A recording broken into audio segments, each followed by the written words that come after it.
Well, Tracey, today for our podcast, we are using an episode of Inside Amy Schumer that talks about anti-Semitism in the workplace to help us explore that topic with our guest.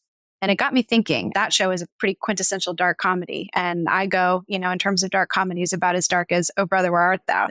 So curious if you have any favorite dark comedy movies or TV shows. Yeah, so I would say the dark comedy movie that has stayed with me the longest was The Menu, which frankly has ruined every high-scale restaurant for me forevermore because I can't eat a really expensive meal without thinking about that movie. Today, though, Amy Schumer tackles anti-Semitism in the workplace with a dark comedy sketch about a harassment workshop that goes awry. Let's listen in to our guest, Andrew Goretsky from ADL, and a really important discussion about anti-Semitism in the workplace.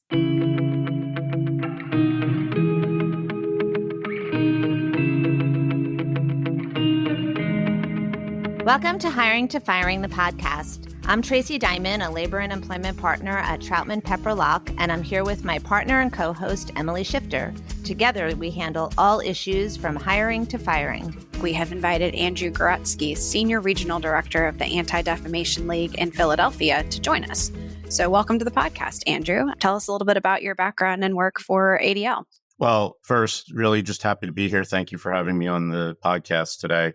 My name is Andrew Goretsky. As Senior Regional Director for the Philadelphia office of ADL, I oversee directly our work in Eastern Pennsylvania, Southern New Jersey, and Delaware. For those of you who don't know the ADL, we are an organization, over a 100-year-old mission to fight the defamation of the Jewish people and secure justice and fair treatment to all. We do that through combating extremism. We do it through looking at technology and technology spaces. We do it through Title VI and Title VII. And we do it through protecting the Jewish community. We do it through advocating, and we do it through education. My own background, I worked for 23 years in higher education administration before joining ADL in January of 2022. My doctorate's in higher education administration from the George Washington University.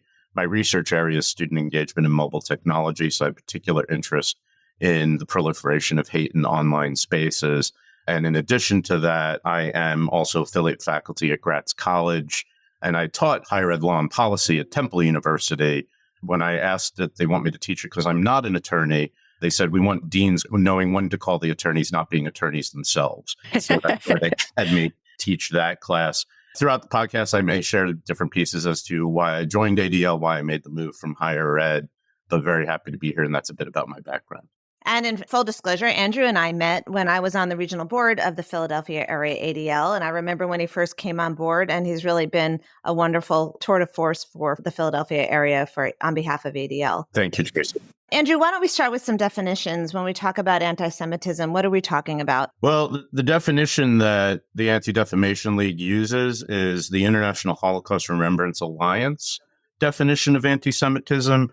And really, the definition is an anti-Semitism is a certain perception of Jews, which may be expressed as hatred towards Jews. Its rhetorical and physical manifestations of anti-Semitism are directed towards Jewish or non-Jewish individuals and or their property and towards Jewish community institutions and religious facilities. And the thing we have to think about when it comes to the IRA definition, anti-Semitism persists because it is a series of stereotypes and tropes that have existed for over a millennia, and they morph for modern times. One of the reasons I came to ADL, I was observing the Unite the Right rally that was happening in Charlottesville a number of years ago, and I remember them chanting, "Jews will not replace us." And I was wondering, what does this have to do with this protest? Because for reference, that protest was about Confederate statues coming down. And as a Jewish man, I was like, what does this even have to do with this? And that's when I learned about Great Replacement Conspiracy Theory, which is this conspiracy theory that white America is being replaced by Black and brown people, and that there's this all-powerful cadre of Jews allegedly spearheading that. That is a modern evolution of typical power tropes of inordinate power that people, for some reason, believe that Jewish people have. That's also the rationale that the shooter used for shooting the Tree of Life synagogue in Pittsburgh. And so, these are how these types of tropes and stereotypes persist over time. And then the other thing I want to mention about the IRA definition is that it helps school districts, universities, and governments identify and respond to anti-Semitism because it gives a definition. It's been used since at least 2019 by the U.S. Department of Education, and it was embraced in 2023 by the U.S. National Strategy to Counter Anti-Semitism in all its forms. And so there's a number of countries that accept it. It's accepted at the United States. It is a non-legally binding working definition of anti-Semitism. And the last thing I'll say here, because I know that there are people who look at this and criticize it because they believe, and there's false narrative out there, that they believe that it hinders free speech around criticism of Israel, when in fact, the definition explicitly and clearly states that the criticism of Israel, similar to that leveled against any other country, cannot be regarded as anti-Semitic. However, when such criticism employs classic anti-Semitic tropes, like the one I described, when it denies Jewish people the right to self-determination or applies double standards not expected of any other nation, that's when it crosses into anti-Semitism. And it talks about when things cross into. And how I often talk about this is you can be critical of the Israeli government, you can be critical of the American government, but when you start saying that Israel should cease to exist as a Jewish state, that's where you're crossing that line. It's always been so disappointing to me that anyone could find the IRA definition controversial because it seems like it's such an obvious statement of what anti-Semitism is. But here we are in the world. If I can put one other comment here on that, and again, my space is the college space. The IRA definition, as an example, shows something like this. Before October 7th even occurred, and hopefully your audience knows the reference when I'm talking to about October 7th, which was the Hamas attack on Israel. I used to talk about modern day anti-Semitism on campuses where I had a young student who considered herself progressive, went to a student organization, and it was an organization that was fighting sexual assault and sexual misconduct. And they wanted to combat that. And she went and she was wearing her Jewish star. And immediately, as upon entrance, people started saying, "Oh, you're Jewish? Where do you stand on Israel?" And basically, before she can even answer, and as she said, she wasn't supportive of the Israeli government, but is supportive of Israel's right to exist. They told her, because you support Israel, can't be here because we don't allow Israel supporters to be here. And it had nothing to do with that. And so this is the type of discrimination we're talking about that occurs as it relates to Jewish identity connection to the state of Israel. So let's bring it to the workplace, what we're talking about today. So, Jews make up just 0.02% of the world population, yet they face a disproportionate amount of hate. In a 2022 study published in the academic journal Socius that surveyed over 11,000 workers of all faiths, more than 50% of Jewish respondents reported experiencing discrimination at work, which is a higher percentage than any other religious group besides Muslims. And this was before the Hamas attack on Israel on October 7th, which, as we all know, led to an explosion of anti-Semitism across the globe. Andrew, tell us a little bit about what ADL is doing to track these issues. So we do put out our audit of anti-Semitic incidents every spring. Our 2025 data will be coming out in the next couple of months. And in that, we track location, space, and others. So that gives us a snapshot of what occurs there. We've also done a couple of specific reports and specific studies. And I know we'll talk about in a little bit, specifically around Jewish and Israeli Americans facing discrimination in the job market. We have a study that has demonstrated that. We did a joint study with the Jewish Federations of North America that looked at where Jewish people were experiencing anti-Semitism, and 9% of cases occurred in workspaces.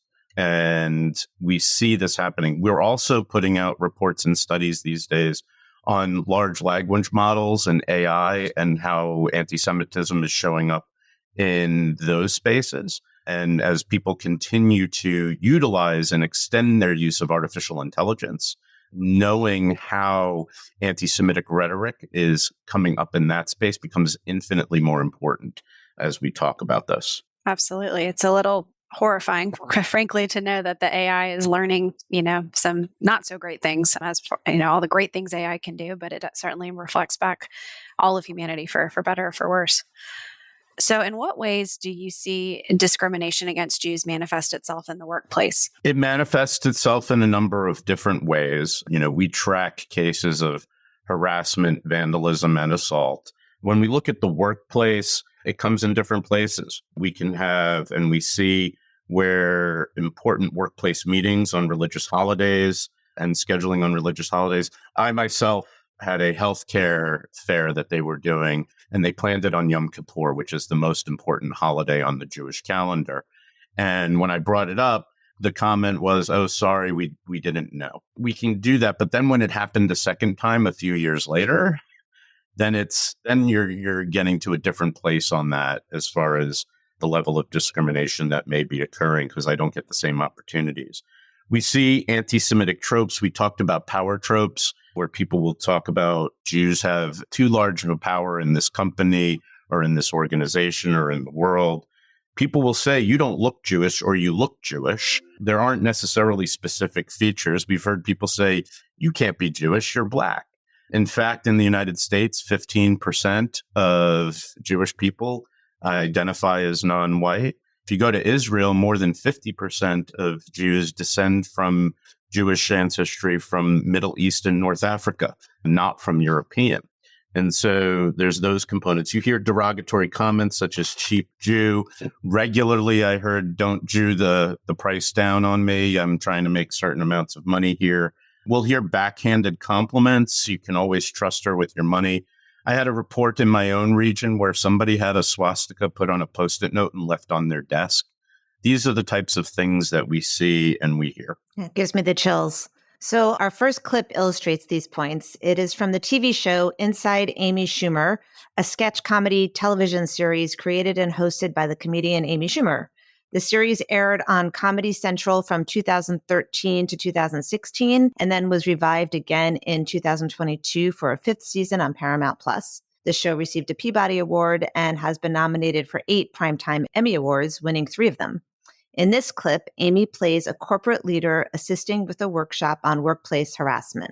Let's listen in. All right, people, it's that time of the year again. Workplace harassment seminar. Obviously, I'm Bob, head of HR, and our lucky recruit today is the woman you all know as the head of corporate events, Amy Simmons. Thank you. Now, Amy, we're going to run some scenarios, and everyone just interact with her as you normally would. All right? First scenario, Amy is running a meeting. Yes. Amy. Okay. Okay, so our new focus going forward will be to celebrate diversity. What's that even say? It looks like she's writing in Hebrew. What would you say went wrong here? Yes. Amy can't spell?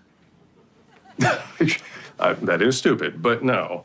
Carl made fun of Amy's handwriting, making her feel uncomfortable in her work environment. Not okay. Yeah, and I would say that the Hebrew bit was pretty pointed. How so? I'm Jewish.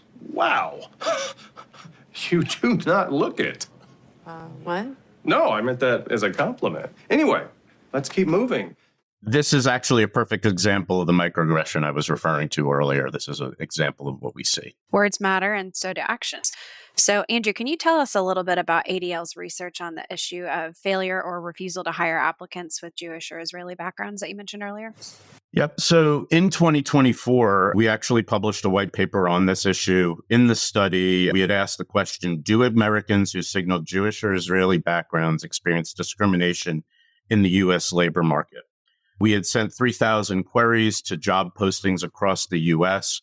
using identical email, text, and resumes that differed only in the name of the applicant and selected to sound Jewish, Israeli, or Western European, resumes that signals of likely Jewish, Israeli, or Western European background. And we found that Jewish American job candidates needed to send 24% more applications to receive the same number of positive first responses from prospective employers as Americans with Western European backgrounds when applying to the same role. Israeli Americans actually needed to send 39% more applications. So it was even a bit more profound there. And, you know, when we talk about blaming entire groups of people for the actions of individuals, there are plenty of Israelis themselves who may not agree with aspects of what the Israeli government does. So even if that's where the discrimination is coming from, which we don't know necessarily in this case, we see that there's a greater level of discrimination there.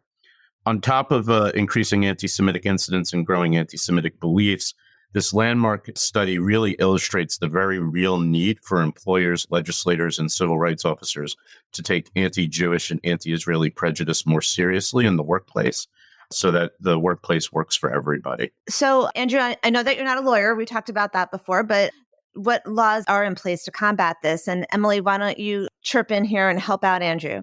Well, and as I said, when I taught higher law and policy, it's to make sure people know when to call the lawyer. So I need to have at least enough knowledge of the law to be able to know when I need to call an attorney. So, Title VII protects against discrimination based on religion, race, and national origin. It requires employers to provide accommodations for employee religious beliefs, practices, or observances unless to do so would be an undue hardship. And there's more information about that and what that standard is, but it's basically talking about substantial increased cost to the business, and it raises a bar from a previous legal standard, which as a non-attorney, I won't go into here. I'll let the attorney go there. Exactly. It was June of 2023, the Supreme Court changed that undue hardship standard. A lot of our listeners will be familiar with undue hardship from the disability accommodation context. And in the religion context, it used to be a much lower bar of what constituted an undue hardship. It was anything that was de minimis. And in 2023, the Supreme Court changed that and made it to that substantial increased cost standard. So, in a failure to accommodate type of a claim, how that might be brought, employee would need to show, hey, I've got a sincerely held religious belief, practice, or observance, and I need an accommodation, whether it's, I need a holiday off, or I don't want to work on a certain day, or whatever the case might be. And so the employer just has to determine whether that is an undue hardship to them in terms of whether they're able to accommodate that, similar to the disability context.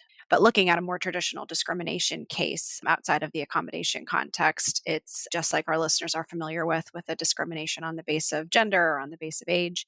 An employee shows that prima facie case that they belong to a protected category, and they have to show that there was an adverse employment action taken against them due to that belonging to that protected category. And what constitutes an adverse action can be it's all the traditional things you think about: a termination, a demotion, denial of a raise, that sort of a thing. Although in some cases that standard is getting lower. And here in the 11th Circuit, we have some convincing mosaic type cases that don't necessarily require you're fired, something to that extreme. It can be lots of little things. That's sort of always changing. The employer has the ability to show that there was, in fact, a legitimate non-discriminatory business reason for the decision, at which point the burden shifts back to the employee to show that that reason is instead pretext for discrimination. Retaliation cases work in much the same way, except for that the employee, instead of showing that they belong to a protected category, they're showing that they engaged in some sort of protected activity, complaining about discrimination or harassment or something similar, and it follows that sort of same burden shifting framework. And then harassment, which I think is particularly relevant given the clip that we just listened to, is anything in the workplace that an employee might experience harassment based on their belonging to a protected class.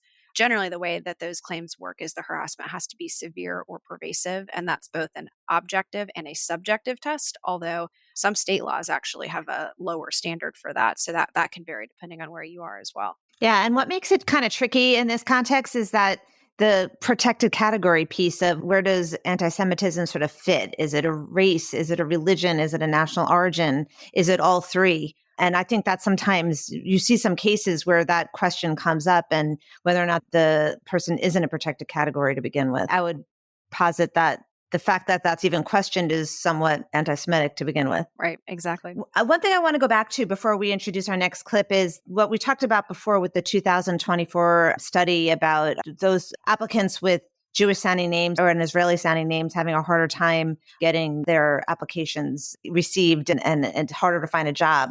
I wonder whether AI is going to make that or has been making that worse. We've seen in our world lots of talk about the use of AI by employers disproportionately affecting potential employees of all sorts of different protected categories because the AI has been trained on models that are discriminatory to begin with, or there's not sufficient guardrails in place. So AI is automatically rejecting potential applicants before a human being is even seeing their resume. Do you see that factoring in here? This is really a question for both of you. I think when it comes to artificial intelligence, and as I mentioned earlier, my research background is student engagement in mobile technology. So I actually could go on for a very long time about patent online spaces and AI. There's a metaphor I use to talk about this. All tools that as human beings we've used in time can be used for good or bad. Fire can be used to cook your food or burn down a home. AI has a lot of power to it that can do good things. We have to know how to effectively use it. We have to train it on the positive things, and we need to know where the pitfalls are. If we don't create a space to put control mechanisms in place to avoid the potential discrimination that occurs, then we're going to run into problems. So I'm not discouraging use of AI because I personally see the power of it and utilize it regularly, but we have to know where the weaknesses and the pitfalls are. And there's possibility there. And I'd encourage people to look at the studies that are coming out from ADL, go to our website, because we do deep dives into a number of different pieces as it relates to technology and anti-Semitism and hate. I think that's exactly right. And I think that's a great reminder. We've talked about this on some of our podcasts where we focus on AI of a couple of things. And the first is that just because you're using an AI tool does not mean that you are insulated from claims of discrimination. And it is important to understand how your tool works and how it's tested and is it being vetted to avoid having discrimination kind of baked into the algorithm. And also, I think it's a good reminder to employers that just because somebody is not actually your employee yet, they can still bring a claim. I think most of our listeners are pretty familiar with this, but sometimes people are surprised that failure to hire is a legitimate and valid discrimination claim. So it's definitely something to be aware of, especially as these tools kind of come out faster than we can always adapt to them and really stop and think about them. Yeah, and I would also add to that, it's still the frontier of the legal world, but there are some laws on the books now. New York City is a good example that require annual audits and disclosure to applicants that AI is being used and an alternative means of having their resume or their application seen. So be aware of your state and local laws for sure. Okay, I think now's a good time to turn to our next clip. This one is also from the same episode of Inside Amy Schumer. As we will hear, the employees make increasingly blatant anti-Semitic comments during the harassment workshop. Annie, come on up. Could you stand up? You are about to leave the building together. It's raining outside. Annie has an umbrella. Amy does not. So Annie, if you could pretend to have an umbrella. So you have an Orthodox wig hat, but you don't have an umbrella? Action. Hey, fiddler on the roof. Can't you make it stop raining, you old Jew bag? The Rothschilds control the weather. Yeah. This is not good. Annie could have offered Amy her umbrella, but a lack of courtesy is not punishable by law. Sorry, Amy. Does anyone want to freestyle a scenario? Thank you, Annie. Come on up, Sheila. Here we go. Can I borrow a stapler? Jews are cheap and ugly. Why would you say that to me? Oh, here comes the whining. Wait a minute! That's super anti-Semitic. Thank you. Oh, no, that's okay. Don't worry about it, especially you of all people. I mean, Jews, are we a race? Are we a religion? Like, who even wants to get into it? It's nothing like what Black people have to go through. I shouldn't. Amy, please, it's okay. No, I'm so sorry. I'm sorry about Israel. I've never even been there, but I know I'm supposed to be sorry about it. And I'm sorry that there are terrorist attacks there and that nobody wants to talk about them. I'm sorry about Bernie Madoff. I'm sorry about Bernie Sanders. Weekend at Bernie, all the Bernies, I'm sorry. Harvey Weinstein, everybody, I'm sorry, I'm Jewish! Andrew, why is Amy's response here so concerning? Before I share with you my concern, let me preface my comment with the fact that this is a comedy bit and she may be trying to demonstrate these issues through a comedic lens. So that is a form of free speech and just want to acknowledge that component. But here's the concerns as we look at it. Amy, in that clip, is internalizing all of the bigotry that employees are throwing at her and holding herself responsible for what individual politicians, criminals have said or done, or for current events. And we've seen a huge amount of hate directed at the Jewish community and at Jewish people as a group as a whole because of the Israeli-Hamas war and the aftermath of October 7th. And let's be clear, we were seeing it before October 7th, too. And I actually wrote an op-ed that was in the Philadelphia Inquirer that spoke about this regarding the Bondi Beach attack that occurred in Australia, where we can't blanket and shouldn't blanket entire communities for the actions of individuals. And so this is one of the things that's really happened to the Jewish community in a large degree. So, Andrew, what can employers do to combat anti-Semitism? So I think there's a number of things that employers can do. First is always do a review of your policies, ensuring that they expressly prohibit anti-Semitism, express a zero tolerance policy, and act on it. So it's one thing to have the policy. It's another thing to actually follow up, enforce it, and train people on it. Different training and awareness. The reality of the situation is that people don't necessarily understand the anti-Semitic stereotypes and tropes that have existed for millennia and how they show up in modern times. And so somebody may think they're only being critical, let's say Israel or something related to Israel, but not realize that they're using an anti-Semitic trope. Some people are doing it intentionally, but some people may not realize. So training and awareness of what anti-Semitism is, how it shows up, and also Jewish culture and identity, because as was alluded to earlier in this podcast, Jewish identity, is it a religion? Is it a peoplehood? I often share that I'm an atheist Jew. Can you be an atheist Jew? Sure, you can be. It's, for me, very much about a culture and identity than it necessarily is about the theology. You can have Jewish employee resource groups. It's one of the things that ADL has been promoting and heavily trying to support. Definitely grant accommodations for religious beliefs, practices, and observances. Planning a healthcare fair for the most important holiday of the year on the Jewish calendar is a problem. When anti-Semitic incidents hit headlines, reach out to Jewish employees and acknowledge their pain. One of the statistics in the New York Times wrote about this in an editorial. The FBI statistics in 2024 showed that Jewish people make up 2% of the entire American population, yet made up almost 70% of hate crimes that were religiously based. Let me repeat that number again. Jews make up 2% of the population, but 70% of all hate crimes that were religiously based were targeting Jewish individuals. That is an extraordinary number that is very frightening and concerning. And so when something happens, the anxiety is real, and we need to support our Jewish community members and our Jewish staff members and employees when something does hit the headlines and occurs, to make sure they know that they're being supported. And this is something I've spoken about extensively since joining ADL pre-October 7th, making sure that your equity and belonging initiatives and programming that are ensuring all marginalized groups, including Jews, are entitled to a workplace that is free from bias and makes them feel included and safe. Oftentimes, Jewish identity has been left out of those programs. I worked for 23 years in higher ed. I did student services work as well as work in equity and belonging spaces. And I talked about when I started, we need to make sure that Jewish culture, Jewish identity, and anti-Semitism is included. There's a variety of reasons why it hasn't been. There's no excuse for not including it now. Well, Andrew, this has been a really important episode. We really thank you so much for taking the time to join us today. Thank you to our audience for listening to today's episode. And don't forget to visit our blog, hiringtofiring.law, and subscribe so you can get the latest updates. Please make sure to also subscribe to this podcast via Apple Podcasts, Google Play, Spotify, or whatever platform you use. And also don't forget to check out our firm's other podcasts on troutman.com/podcasts. We look forward to next time.